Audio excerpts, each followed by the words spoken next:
विश्व को शांति का संदेश देने वाले महाकारुणिक तथागत भगवान बुद्ध एवं भारत देश में दोबारा फिर से भगवान बुद्ध के सद्धर्मों को वापस लेकर के आने वाले परम पूज्य बोधिसत्व डॉक्टर बाबा साहब अम्बेडकर, इनको मेरा कोटि कोटि नमन है। आज हम जातक कथा में देखेंगे अटूट मित्रता।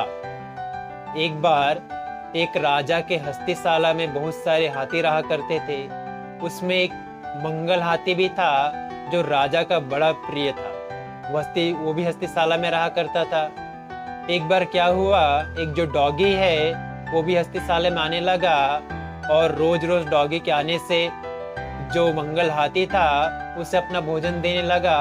तो उस डॉगी में और उस मंगल हाथी में मित्रता हो गई। अब दोनों ही रोज एक दूसरे के साथ में रहते, एक दूसरे के साथ में भोजन करते और जो हाथी है उसे अपनी सूंड में पकड़ के झुलाता और वो भी डॉगी भी उसके साथ में मस्ती करने लगता। इस प्रकार से दोनों मित्र बड़ी खुशी खुशी रहने लगे।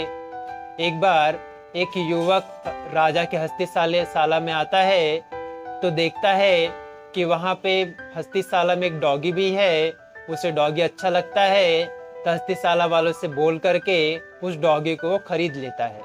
अब खरीद लेता है तो दूसरे दिन से वो युवक अपने साथ में उस डॉगी को ले जा लेता है। तो डॉगी नहीं आने के कारण जो मंगल हाथी था वो उस डॉगी को ही याद करते रहता है और खाना वगैरह भी खाना छोड़ देता है।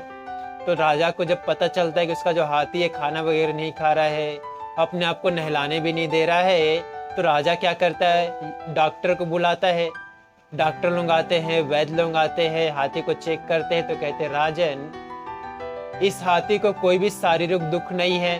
तो राजा अपने पुरोहितों को बुलाता है तो उसमें से एक प्रज्ञावान कहता है कि राजन, इस हाथी को कोई भी शारीरिक दुख नहीं है बल्कि मानसिक दुख है।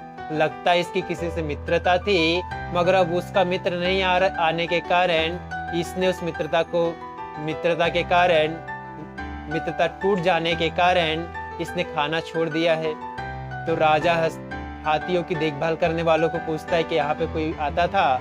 तो कहते हैं हाँ, एक डॉगी आया करता था जिससे हाथी की अच्छी मित्रता थी। तो क्या हुआ, कुछ दिनों से नहीं आ रहा है। तो राजा को पता चला कि डॉगी हाथी का मित्र था करके, तो उसने अपने नगर में घोषणा करवाई कि जिस किसी के पास भी डॉगी हो वो स्वेच्छा से उसे छोड़ दे, अगर हमें पता चलेगा तो हम उसे सजा देंगे, पनिशमेंट देंगे करके।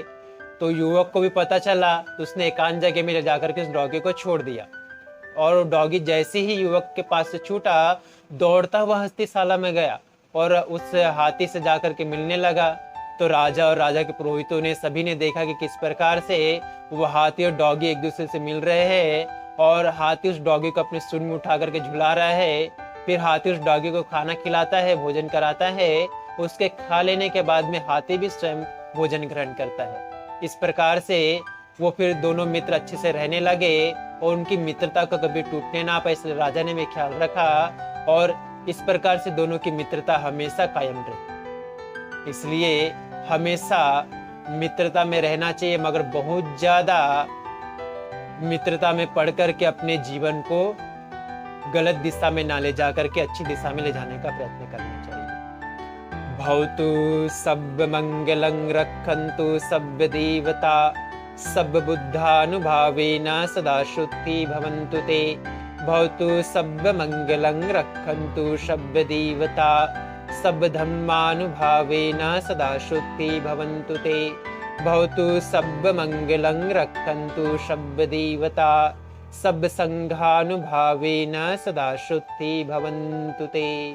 साधु साधु साधु।